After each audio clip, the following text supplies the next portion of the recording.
this is such a pleasure to be in this space with you because as a woman leader in football, you are changing the landscape for young girls in Spain, and I'm going to say it, globally. So thank you so much for joining me and everybody in Brandi's Corner during this Women's History Month and celebrating International Women's Day. It's a pleasure to see you. It's my pleasure to be with you. So thanks for having me in your corner. Yes, I will have you on my team anytime. Okay, we're going to go fast and furious, okay? You right Great. now are in Italy. So ciao, Vero. Welcome to this wonderful talk. It always has to start at the beginning. When did you know that football was a part of what you would do with your life? And how did it start? Yeah, it started very young because when I was a child, I just fall in love with this sport. My dad was a coach. My brother was always playing. So I just wanted to be the same and do the same. But I really didn't know that it was possible to have a career and to be a real professional soccer player until I was like 15, 16. I started to get information about professional leagues in other countries or a national team and big competition like a World Cup. So in the moment that I realized that there was an option, then I just went for it, and now I'm just enjoying all my career. Now, I mean, I look at the list of places that you've been, and coming from such a soccer rich traditional country as Spain, then I see in 2010 you go to Buffalo, New York. What the heck? How did that happen? Tell me about that. Well, it happened because in that time in Spain, women's football was really, really little. And like in our social countries, like kind of the education is a macho country. And we have a tradition and a culture for soccer, but for a men soccer. So that was the big point for me when I grew up. But yeah, like this opportunity came up, and how did it come up? How did it come up? Yeah, it came up because my agent now for the last 12 years, he just saw me play when he came in a trip to Barcelona. I was playing there, and he started to talk to me and say like, maybe you should go to US and try to see if someone can see you. So I went to Buffalo to play like a summer league for 1 month in my vacation mode. And then we make it to the finals. The final was in SPM, and some coaches and some sport directors from the professional league were there in LA, and they watched me play, and then I just got this opportunity in Chicago right away. I mean, honestly, who would have known it would have been from your small little town or your small town, Santiago de Compostela, to Buffalo, New York? Like, that was not the intended pathway, obviously. No, obviously not. And it was a shock because I really thought that I knew some English. I say, yeah, it's going to be enough when I arrive there to communicate, to have like a little chat. It's going to be okay. And obviously, no. When I arrived there, I couldn't understand anything. I was trying to say some words and they will be like, what? Like, that's no English. And so it was like, I mean, I have cool memories, but yeah, that was the beginning. And from that, I really became, later I became professional. I went to the professional league there in US. And like US is really inside of me because gave me the opportunity to become professional and to get the respect internationally. So let's not gloss over the fact that you were the MVP in 2011, right? I'm really curious as to what how did you transition your football from culturally what was played in Spain, what we get to see now with the national team, to this smaller team in Buffalo, but then into the in the WPS, WSA. That's a long time ago. That's my era. What was that transition like, and what was football like for you in America? It was really interesting because that was my question when I went to Philadelphia. Like, okay, what is gonna be like? My style is gonna fit. Like, I gonna be able to run that match, to be able to play 90 minutes in a soccer game that is like more intense and more physical than in Spain. And then, I don't know, like I just adapt really quick. I arrived to Philadelphia and I think I paid right away, like after 2 days. And I think that it's kind of easy for me to adapt because I'm a player that I love to adapt. I love to go to different countries to see the style, the methodology in trainings, and try to get the best that I have and get the best that they have and try to make it work.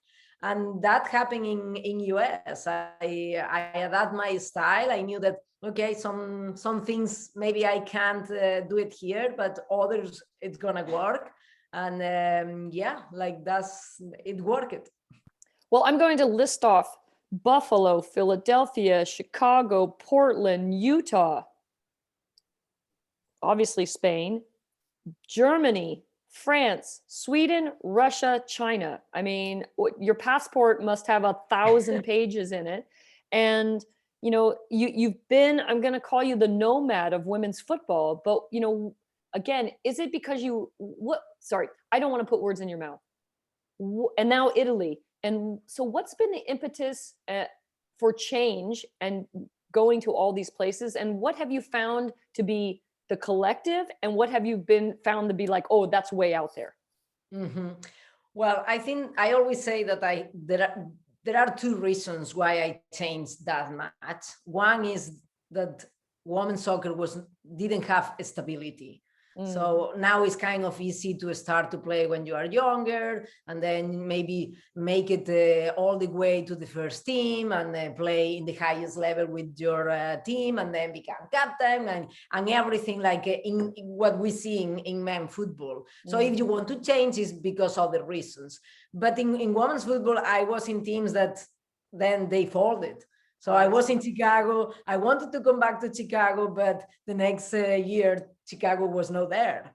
The same happened in Sweden. After 2-3 seasons there, then I have to move because the team, it was folded, or in other cases, like in Frankfurt, maybe it was 1 year was really competitive, but then the budget was less. And so I think that was something that during some years it was women's soccer internationally. Now it's different with the big clubs.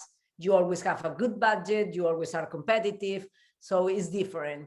But also there was other reason that was my ambition. And in the moment that I have some goals and I go to a country, I get those goals, and then it's like, okay, now I have to move on. I have to get out of my comfort zone. I have to keep growing. And I push myself all my career doing that. I went to Sweden, I went to different countries, and I take everything from them. But okay, my goal is this. I reach the goal, and then it's like, okay, let's move on. And like I'm enjoying every country. Every country has the particularities on the field and also off the field. Obviously, China and Russia were I was way out of my comfort zone in the cultural side, and it was kind of the limit. And then countries like Germany, like is a really strong and physically trainings are really longer than in other countries. There are so many individual duels during the games. Then you go to France, where some players are have like a really strong physical capacities. You have to adapt to that. Then in Spain, tactical or technical is higher. So every country has their own peculiarities, and Oh. I just love it. That I feel like you and I are kindred spirits because I always loved when the national team would travel. Again, you know, they travel so much more to so many different places, play so many different teams now. But that was probably one of my favorite bits about football was this international connection, right? To be able to take something you know, go somewhere else, evaluate it, play against it, play with it, take something away, go to another place. So I really value that. That's such a great message, I think, for every young girl, every young person, really, right? One, you can't be Yeah. afraid to try. Yeah, totally. Because I think that when you travel, you see everything. And now we are talking about the sport, but also obviously like my life experience are more valued than my career. Right. And when you go to a country, you see how they do. You understand better why they do or how they do things. And yeah, and then you take the things that you really believe that works, and you take the others out, and you become better. Yeah, 100%. Okay, next two questions kind of tied together. Did you learn any other languages? Maybe not fully, or did you learn some languages? And this is a hard one because I hate to compare, contrast, but I will. Which place did you like the best for, not for football, for what was the reason that you felt like connected? Yeah.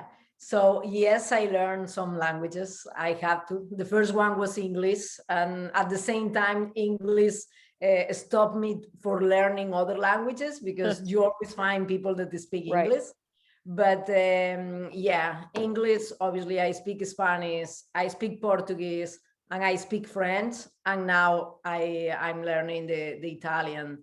So I will say Swedish and German were the hardest one. So I always say life is too short to learn German. So I didn't learn. I learned a little, but now I can't say it. Life is too short. But yeah, that is also other gifts that I get from my career. And then where I was more connected, or where I really enjoy everything, it was in Sweden. Yeah. Like, a beautiful country. yes, it is. The quality of life is great. Winters are really cold. That's the negative part. Yeah. But yeah, like the team was great. Like I played with some of the best players in the world. We have a fantastic team. We have a fantastic coach with Tony Gustafsson. The playing style, it fit perfectly. And yeah, and then the quality of the country to live there. So I will say that those 3 years were the highest of my career. Excellent. Now, you have some things in your bio that you're an author. Yes. Maria, who's a part of the Women in Soccer Network, is also an author. I have a book myself. I think, you know, doing things off the football pitch is something that has always also inspired me because there's so many lessons I've learned.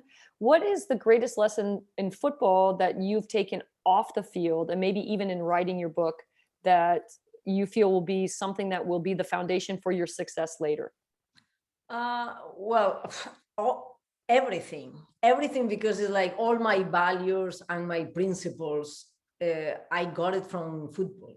So all the important things I learned since I was a child, like to take responsibility of your things. Like I remember when I was a child, I can't forget my boots, like are my responsibility. The compromise, when you compromise with a group of people, with someone, with yourself, like you have to go all the way.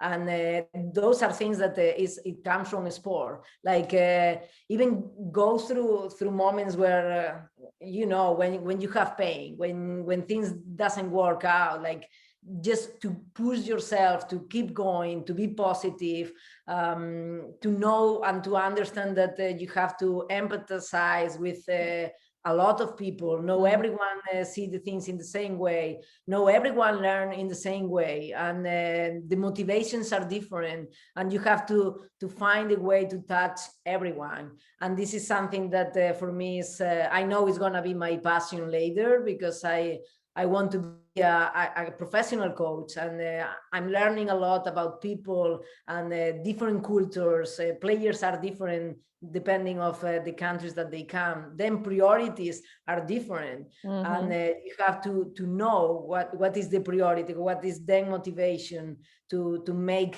the group and the team to work together.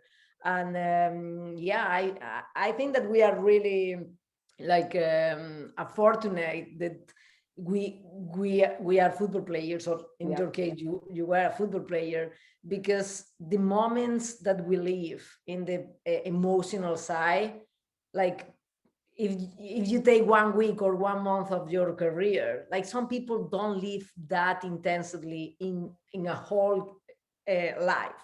Right. So that is something that I don't take for granted, and I try to enjoy every feeling that we have on the field, off the field, with the group of people that you work with, the coaches, with the fans, with everyone. Well, that leads me into thinking who give you the picture that this is possible. Who were the role models for you? Because I know we talk about now young girls will look to you as a role model, you know, formerly maybe to myself and my teammates, but I didn't have that. So, you know, because you grew up in a country that was so dominant, and you even said machismo in terms of football, where did that, you know, the person who kind of inspired you come from? Was it football still, or was it someone else? Like for me, the situation was a little like for you. I didn't have role models, like female role models. In Spain, we never got a game on TV. We never got any information on the newspapers. I started to know something when I was 14, 15, but we didn't have a league. I didn't know that to play a World Cup was possible. So I always say, like, my first female role model in soccer, it was Marta. And Marta is like 2-3 years older than me. And then now we are friends, and we play together. But actually, that is the reality. And so for me, I grew up watching men football, like with my dad, with my brother, with everyone in Spain, just watching players from Barcelona, players from Real Madrid, the national team that we have great years that also I lived that moment in the highest of my career. So that helped me also to be better on my game. But like now when I see the girls that they are growing up, like knowing that it's possible, they say, well, I don't know if it's better or worse, because I didn't know, and so many women, we didn't know, and we did it anyway. Yes. But obviously, I think it's going to be easier for them. And it's always nice to know that and to admire someone and to see, okay, I want to reach that level. And I think that the next step is that not just the girls see us as our role models, also the boys. And now in Spain, when I come back home and I see the kids, and it's like girls and boys that they recognize me and they want to be like me, I think that we are in the right way. Yeah, you give me chills. That's so exciting. You know, I mean, to think that you grew up just, you know, because football was around you, not just culturally, but in your family. Your family must be so proud. I mean, you have a stadium with your name on it. Like that's, I'm sure, let's be honest, and we could either admit, or we could just say, you know, that's how it is. Your father probably didn't expect your name, his daughter's name, to be on a stadium, right? Yeah, for sure. Neither no one, like no one in my family or even my friend, no one expected that I will be like there on the stadium. So like the first time that I knew that that was a possibility, I told it's like, you are crazy. There is no way that that is going to happen. And when I told my parents, they were like, but are you sure that they're going to do that? Well, it's actually cool. I say like, yeah, it's cool, but it's like, no one expected that. Right. And especially for me, it's like, well, it's special because it's the stadium in my hometown that is fantastic. In that stadium, I watched so many games when I was a child, and men's first division because the team was in first division. Yeah, like all my memories from soccer were there, but also because it's a woman name in a main, like in a soccer stadium, and that never happened before. And I think that for the social side is just a big step. Yeah, I think what you said earlier is something that I'm very aware of, and I get a little bit, I'm excited and I'm nervous at the same time, that if women's football, I want it to stay special. And I think about the growth of it, and then like you said, we didn't have things. And so maybe the responsibility, all the things you talked about, responsibility, the empathy, the priorities, the motivation, it's different, right? Now professional women's soccer exists, and now everybody thinks, oh, I'm going to do that. Well, not everybody gets to do it. Yeah.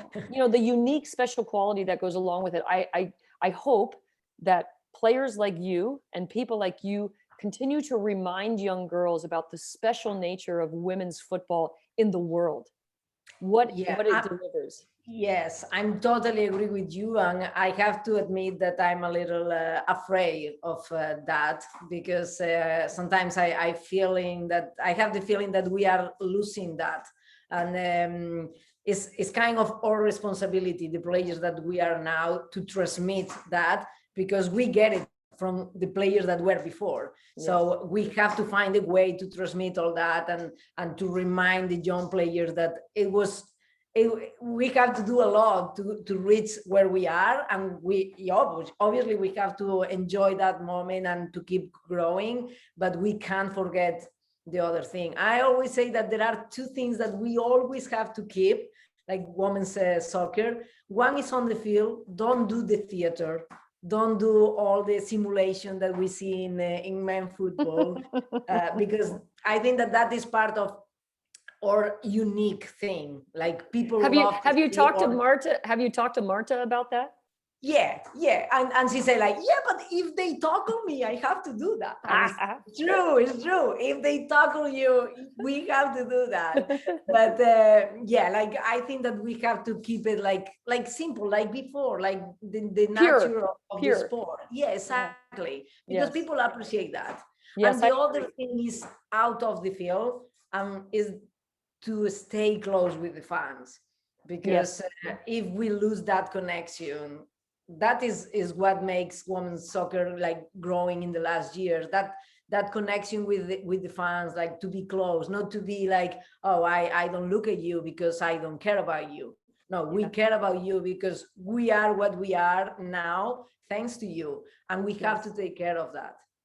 I can't, honestly, I did not know all these answers you were going to give today, but I feel like we are on these parallel pathways. And I want to say that I'm so grateful for your words, because we come from such different places, right? We come from so far away, yet because of the game, we have similar beliefs and ideals. And this is the great gift that football gives the world, right? It brings the world close together. And so and we have to use that. Yes. We have to do that. We do. So my next question, and we won't keep you too much longer. You've already given so much, and I could talk to you for hours on hours, and I would love to talk about principles and methodology and all this stuff. We'll have another time for you and I to just talk football. But do you see yourself, however long you're going to play, you get to decide, I hope, what that length of time is. Then your next endeavor is what? What do you choose? It's coaching. It's Okay, coaching. good. Okay, Obviously, good. I want to keep being on the game. That's for sure. But I think I decide I will be a professional player. At the same time, I decided that I wanted one day I will be a professional coach. So then I'm going to just offer you a wonderful opportunity. It doesn't exist, but I like to conjure up things, and then if I put them in the universe, then they'll happen. I would love to coach beside you together in California, and that, you know, we have a chance to influence the next generation of female professional soccer players. I would love to be able to work with you at some point on that will be fantastic. So let's see that the universe is listening and make it happen. Excellent. Well, you know what, Vero, this has been a pleasure. I got one more question. Will Spain win the World Cup? Yes, absolutely yes. And I think it's gonna be soon. Ooh. Yeah, I think that the last years we grow a lot. I never have doubts about the talent of the players and the understanding of the game, but we didn't have the structure. We didn't have the opportunity to be professional because the clubs didn't care, the federation didn't care. But in the last 5 years, since Canada 2015, everything changed. And now the players can keep that development, and know just after when you are 18, 19, you have to study or you have to work, and then you stop. So now we have the opportunity to be great. And if you have the opportunity, sometimes happen that you just become to be great. I really look forward to future World Cups and the development of professional soccer. And now that women are going in all directions to play football, right? All corners of the globe. It's interesting how they come back to their countries, and now what's happening on the international level. You know, it's just such a wonderful playing field. And I hope that every game is the hardest game, right? Yeah. And that is going to happen in the next big tournaments. Next World Cup is going to be so difficult for everyone. Yes. Yeah, every country, every continent is growing, and it's going to be fun. Next years are going to be fun. Well, I look forward to you when the world is feeling better and we are all safe.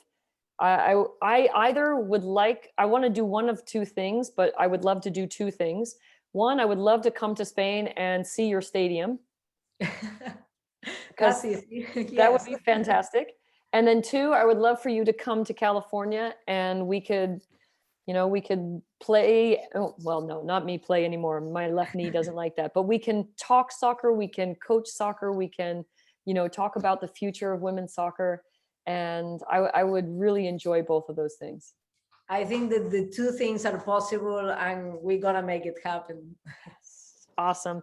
Well, Vero, thank you. Muchas gracias. And I wish you all the best in Italy. What team are you on? I'm sorry. What team? Yeah, I'm in Milan. Milan. Oh, yes. A small club called Milan. Yes. Right. And without history. Yeah, no history. Well, you're making soccer history, right? I think that's critical. Yeah, we are doing something. The project, the women's soccer here in Italy is also growing. The league is growing. The big clubs like Milan, Juventus, Roma, they are helping to reach the level, and that's really nice to see it and to live that right now in Italy. Well, I from the outside looking into you, again, thank you for continually. I think playing for the right reasons, sharing for the right reasons, growing the game for the right reasons. And when I grow up, I want to be like you. So thank you. Thank you for bringing flavor to the game. It's much appreciated. And thank you so much for sharing the time at Brandi's Corner to celebrate women's history and International Women's Day.